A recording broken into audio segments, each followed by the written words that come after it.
மச்சான் மண்புழு புடிச்சிட்டு வரணும் போனா இன்னும் வரல. அதான் பாடிக்கிட்டு இருக்கேன். அட சண்டாளி, மாரியம்மா தோப்புல உன் சக்காலத்து மறிகொழுந்தோட சுத்திக்கிட்டு இருக்கான் உன் மச்சான். இப்பதான் பாத்துட்டு வரேன்.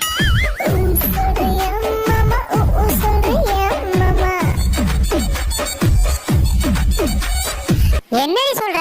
சீக்கிரம் போடி, இல்லனா உன் மச்சான் மறிகொழுந்து கிட்ட மயங்கிட போறான். ஏண்டா மண்புழு பிடிக்க போறானு மறிகொழுந்த பிடிக்க போயிருக்க? இந்த வரண்டாயிரா. Few minutes later. நீ மண்புழு பிடிக்க போனே எங்கடா? கேட்க மறந்துட்டேன். மண்புழு கிடைக்கலடி. ஏண்டா மண்புழுவை தேடி போறானு மறிகொழுந்து கூட மஜா பண்ணிட்டு இருக்க. நில்லுறாங்க. தெரியாம